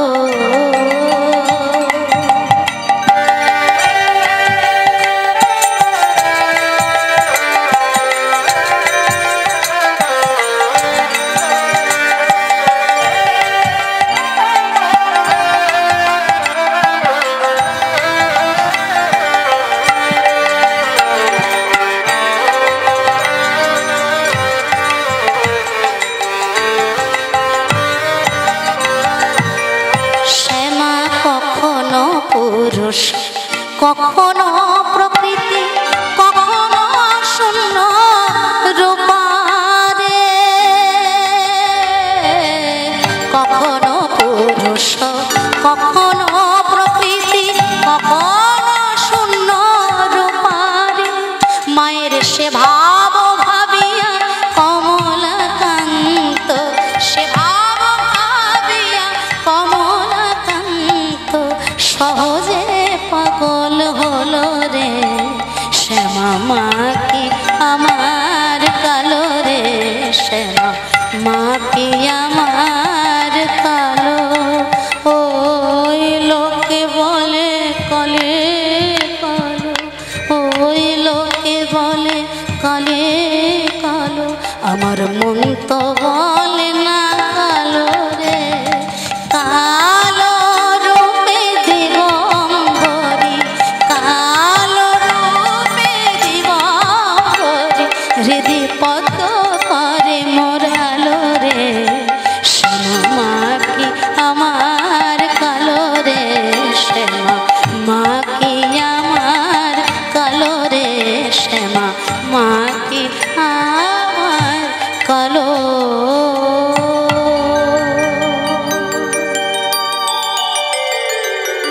তাই মাগো, জগৎ জননী তুমি, সন্তান যদি ভুল করে অন্যায় করে, সন্তানকে নিজ গুণে কৃপা করে ক্ষমা করার দায়িত্ব যে তোর, আমি তোর ছেলে। বল না আমি কি অপরাধ করেছিলাম তোর চরণে, বল না মা। শুনবি চাপাল? তবে শোন, তুই যখন কোনো কাজ করতে যাস আগে আমার অনুমতি নিয়ে যাস, কিন্তু মহাবৈষ্ণব শ্রীবাসের বাড়িতে আমার পুজো করতে যাবার সময় তুই তো আমার অনুমতি নিলি না বাবা। আমার স্বামী মহাবৈষ্ণব শিব ঠাকুর, তিনি হলেন মহাবৈষ্ণব, বৈষ্ণবানাং যথাসম্ভব। এহেন বৈষ্ণবের ঘরণী হয়ে আমি কি কখনো পারি কোন বৈষ্ণব অপরাধীকে ক্ষমা করে দিতে? কি গুরুত্বপূর্ণ বিষয়। এখানে আমরা যারা যারা উপস্থিত আছি বাবা, কিছু মনে করবেন না। আমরা অনেকে বৈষ্ণব, অনেকে শাক্ত, অনেকে শৈব, তাই না? অনেক সময় দেখা যায় বৈষ্ণব চিন্তা করে যে আমার পন্থাই সর্বশ্রেষ্ঠ, আবার কোন শাক্ত মনে মনে ভাবে না না ওর ব্যাপারটা ঠিক নয়, আমিই সর্বশ্রেষ্ঠ। আবার কোন শৈব চিন্তা করে ওরা দুজনেই আমার পথটাই সর্বশ্রেষ্ঠ। আমার মায়ের সঙ্গে আমার একটু ঝগড়া হয়েছে, বুঝলেন বাবু? তা মায়ের সঙ্গে ঝগড়া করে আমি চিন্তা করলাম মন মেজাজ ভালো নেই, আমি চলে গেলাম আমার মামা বাড়িতে। আমার মা চিন্তা করলেন মেয়ে যখন ঘরে নেই আমারও মনটা ভালো লাগছে না, মা চলে গেলেন মায়ের বাপের বাড়িতে। বাবা চিন্তা করলেন দুজনেই যখন বাড়ি নেই রেঁধে বেড়ে খাওয়াবে কে, বাবা চলে গেলেন বাবার শ্বশুর বাড়িতে। কি মায়েরা কি মাথা নাচছে, ভুলভাল বকছে না? আমি চলে গেলাম মামা বাড়িতে, মা চলে গেল মায়ের বাপের বাড়িতে, বাবা চলে গেল বাবার শ্বশুর বাড়িতে। তিনটে জায়গার নাম শুনতে আলাদা হলো, দিনের শেষে পৌঁছালাম আমরা ওই একই জায়গায় গন্তব্যস্থলে। তাই আমরা শাক্ত বৈষ্ণব শৈব নিজেদের মধ্যে দ্বিধাদ্বন্দ্ব করে সারা জীবন বিভ্রান্তিকর সৃষ্টি করে গেলাম, বিভ্রান্ত হয়ে গেলাম নিজেরা। দিনের শেষে যখন পৌঁছাবো সব মিলেমিশে হবে সেখানে একাকার। তাই আমি শাক্ত না বৈষ্ণব না শৈব একথা জানার আগে আমাকে জানতে হবে, ভক্ত হবার আগে আমি প্রকৃত মানুষ হতে পেরেছি তো। ভক্ত হব অনেক পরে, ভক্ত হবার আগে নিজেকে প্রশ্ন করব। আমি শাক্ত বৈষ্ণব শৈব অনেক দূরের কথা, ভক্ত হবার আগে নিজেকে আমি প্রকৃত মানুষ বলে গণ্য করতে পারি তো। মানুষের মতো দেখতে হলেই মানুষ হওয়া যায় না, মান হুঁশ আমার মধ্যে আছে তো। হ্যাঁ, মানুষ হবার জীবনে মূল মন্ত্র। আগেকার দিনে মায়েরা একটু চিন্তা করে দেখুন, যারা যারা ঘুমোচ্ছেন তারা চিন্তা করুন। না না ঘুমোচ্ছে না, মন দিয়ে শুনছে চোখ বন্ধ করে। তা মায়েরা আগেকার দিনে যখন মায়েরা ঘর ঝাঁট দিতেন, উঠোন ঝাঁট দিতেন ভোরবেলা, হ্যাঁ, উঠোন ঝাঁট দেওয়ার পরে তাদের গ্রামের যে পথ রাস্তা যতটুকু পারতেন একটু ঝাঁট দিয়ে পরিষ্কার করে দিতেন। কেন?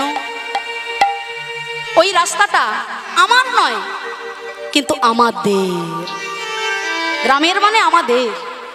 এই যে আন্তরিকতাটা, আজকের দিনে কলকাতা শহরে যাবেন, সকালবেলা 10টার সময় বড় যা ঘুম থেকে উঠে তার বাড়িটা পরিষ্কার করার জন্য তার বাড়ির যত আবর্জনা সবই ছোট জায়ের বাড়ির দিকে ঠেলে দিল। ছোট যা আবার বেলা 11টায় ঘুম থেকে উঠে তবে রে পোড়ামুখী আমার সঙ্গে, হ্যাঁ, তার বাড়ির 4 ডবল আবর্জনা নিয়ে বড় জায়ের বাড়ির দিকে ঠেলে,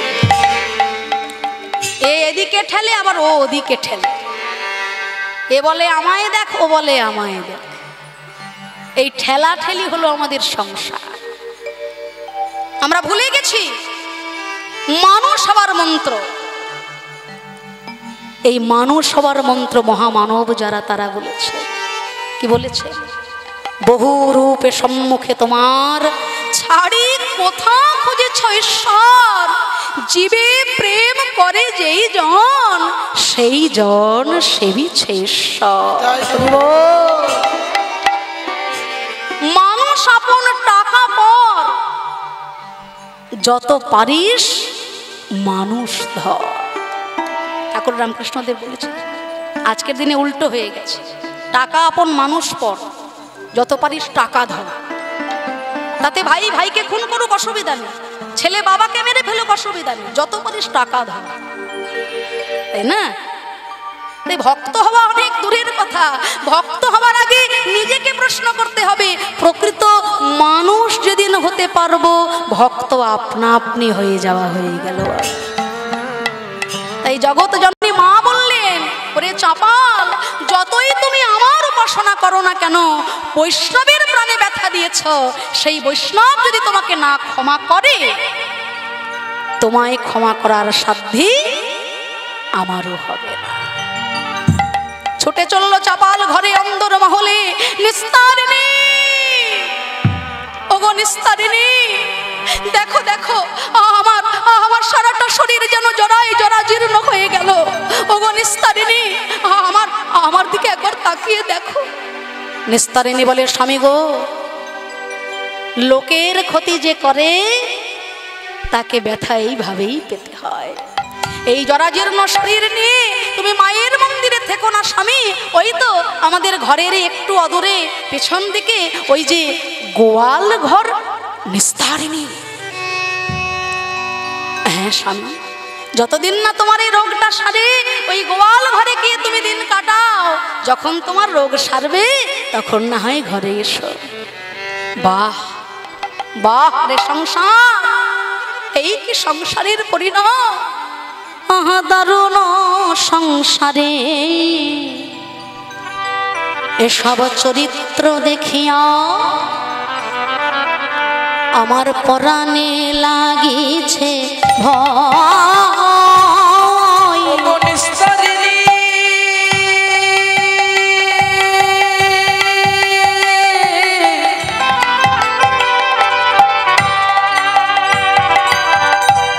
হায় হায় আমার কি হলো,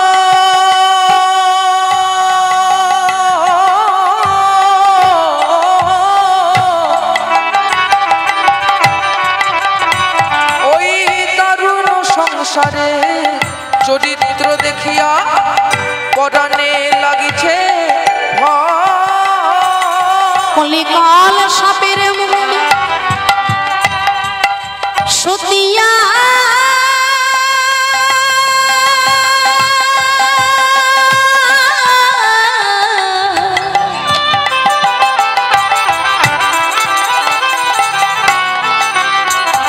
কলিকাল সাপের মুখে সতিয়া রয়েছি। কাল সাপের মুখে শুতিয়া রয়েছি। আমার কখন কি জানি হয়, আমার কখন কি জানি হয়, কলি কাল সাপের মুখে শুতিয়া রয়েছি। কখন কি জানি হয় রে, কখন কি জানি হয়। ওগো বিষ ভরল ভরল এ দেহ আর কি ঔষধ আছে? বিষাদলে হরলো এ দেহ, আর কি জীবনে আছে।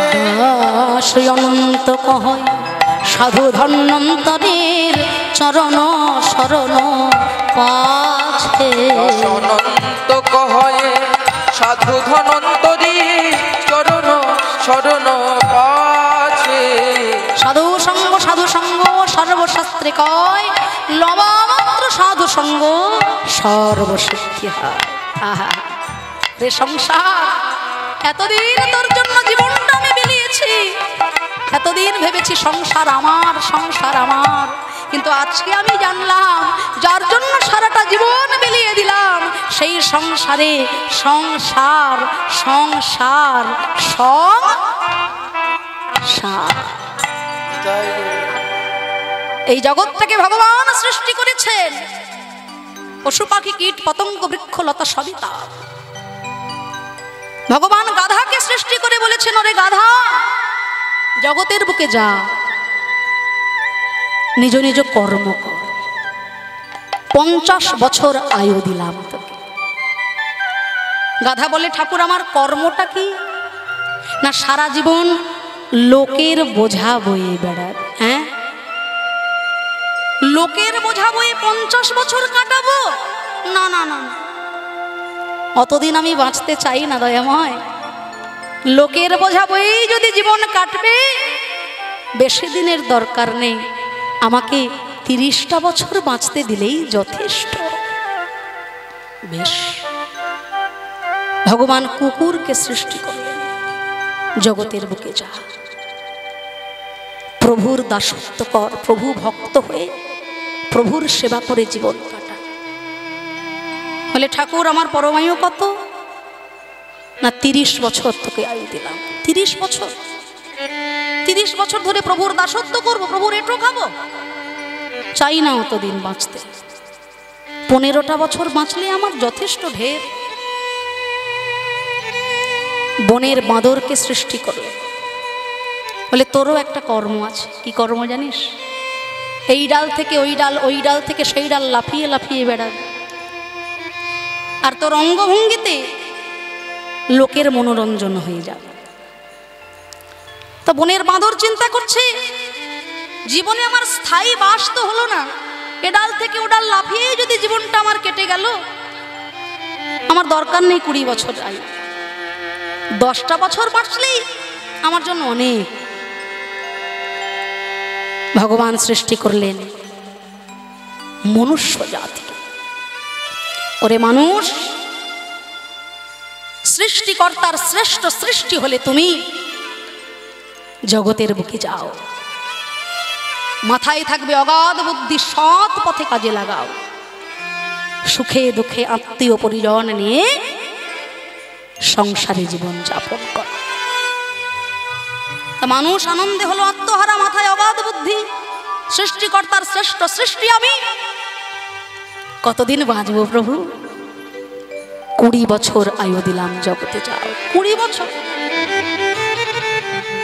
সৃষ্টিকর্তার শ্রেষ্ঠ সৃষ্টি যদি আমি হই, কত সুখে কত আনন্দে কাটবে জীবন। আর মাত্র 20 বছরে জীবনের আনন্দ আমি উপভোগ করব কখন? আমার আরো চাই, আরো চাই। হ্যাঁ, দেবে দয়াময়? বলো কি চাও? না দয়াময়, ওই ওই গাধা যে তোমাকে 20টা বছর ফিরিয়ে দিল, ওর গাধার ওই 20টা বছর কি আমাকে দেওয়া যায় না? তাই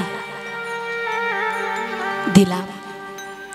আচ্ছা, ওই কুকুরগুলো যে তোমাকে 15টা বছর ফিরিয়ে দিল, ওর ওই জীবনটা কি আমাকে দেওয়া যায় না?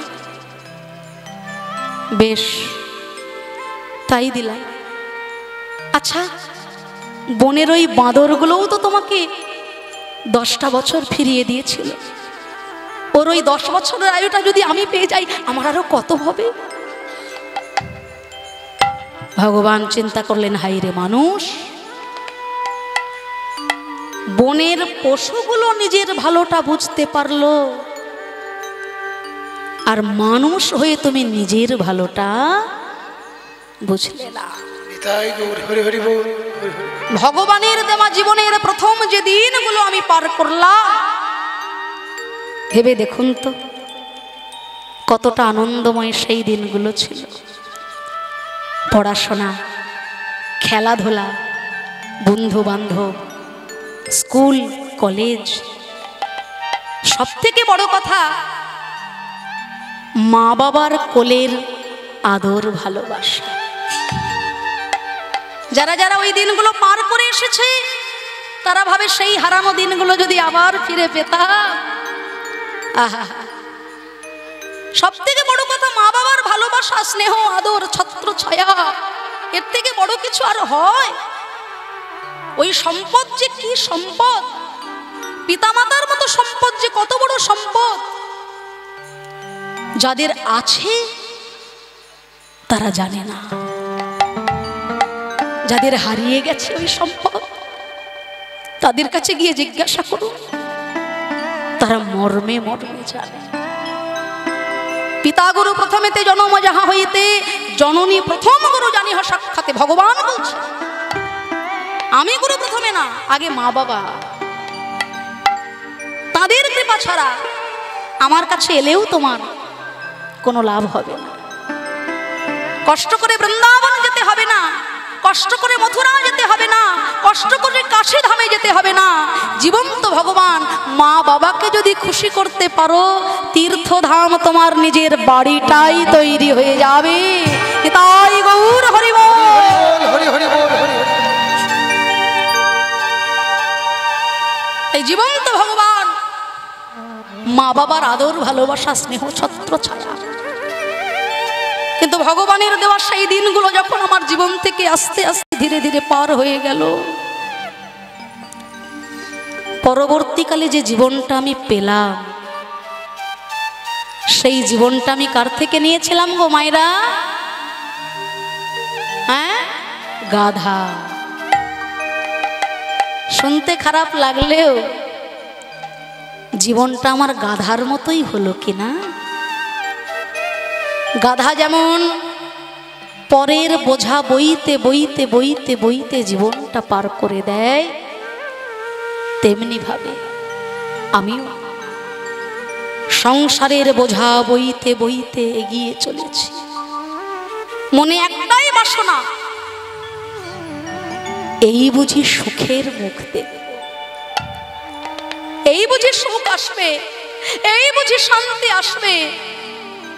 সুখ শান্তির আশায় সংসারে গাধার মতো বোঝা বইতে বইতে বইতে বইতে আমার অর্ধেকটা জীবন হয়ে গেল পার।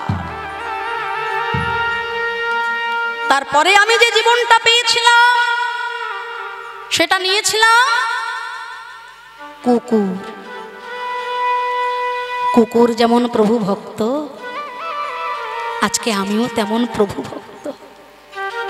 বৃদ্ধ হয়েছি, শরীরের চামড়া ঢিলে হয়ে গেছে, সেই কর্ম ক্ষমতা আজকে আমার আর নেই। একটু জোরে কথা বলতে গেলে বড় ছেলে চিৎকার করে ওঠে, বাবা আমি আছি তো, সব সামলে নেব, তুমি ওখানে চুপ করে বসে থাকো, আমি আছি। আমি এখন প্রভু ভক্ত,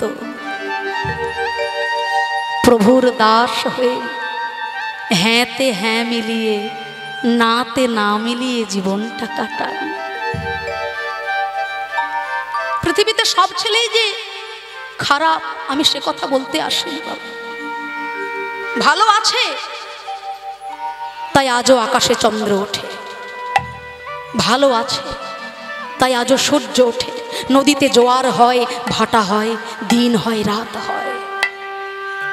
এখনো এমন সন্তান আছে বৃদ্ধ মা বাবাকে কাঁধে করে নিয়ে তীর্থযাত্রায় যায়, গঙ্গা স্নানে যায়, গঙ্গা সাগরে যায়, চোখে দেখা। কিন্তু সবাই যদি ওই রকম হয়ে যেত তাহলে কলকাতার বুকে গিয়ে দেখবেন মন্দির মসজিদের থেকে বেশি বেশি বৃদ্ধাশ্রম তৈরি হয়ে যাচ্ছে।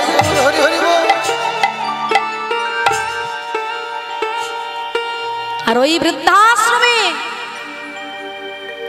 দিন মজুর চাষি ভাই গরিব দুঃখীর মা বাবা কিন্তু থাকে না।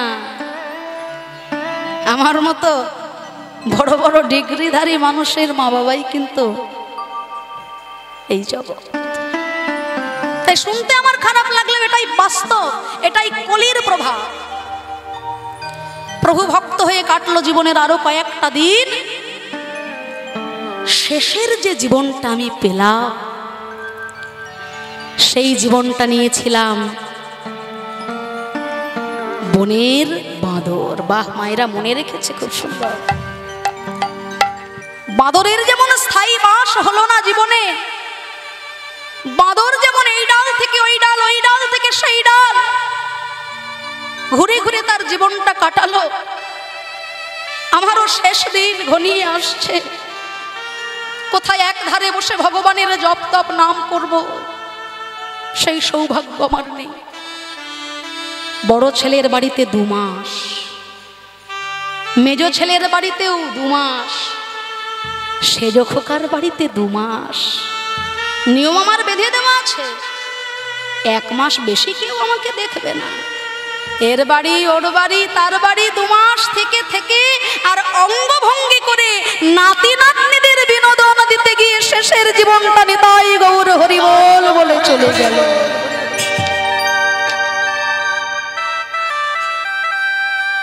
এ বলে তুই দেখ, ও বলে তুই দেখ, সে বলে তুই দেখ, শেষে ভাগের মা গঙ্গা পেল না।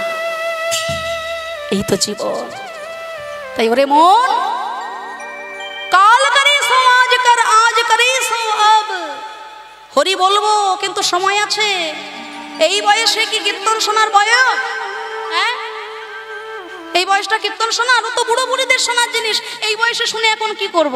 ছেলে পুলের বিয়ে দিই, নাতি নাতনির মুখ দেখি, তখন না হয় ধর্মকর্ম করব।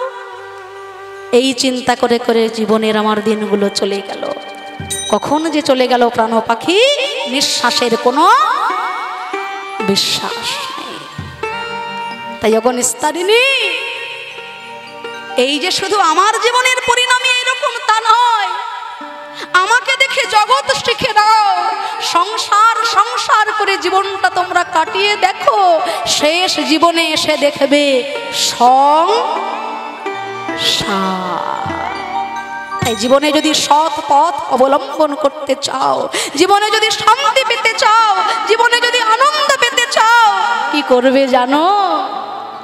ভক্তি ভরে হরি কথা কৃষ্ণ কথা, ভাগবত কথা, কীর্তন আনন্দে আত্মহারা হয়ে নিতাই গৌর হরি বল বলে জীবনের দিনগুলো কাটাও আনন্দের সাগরে। ক্ষুধায় তৃষ্ণায় ব্যথায় জর্জরিত ওগো নিস্তারিণী, আমায় একটু জল দাও, আমার বুকটা যে ফেটে যাচ্ছে, আমায় একটু জল দাও, জল।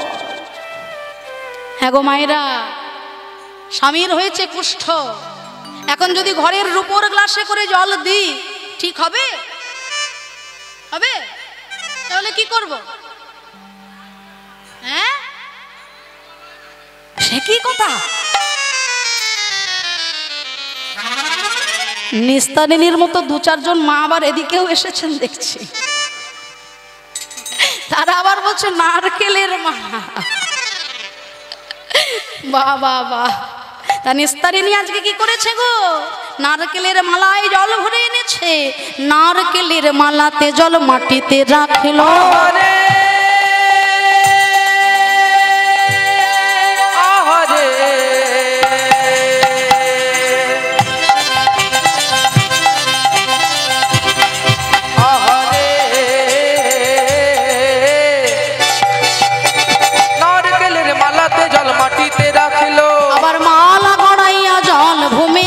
পড়িল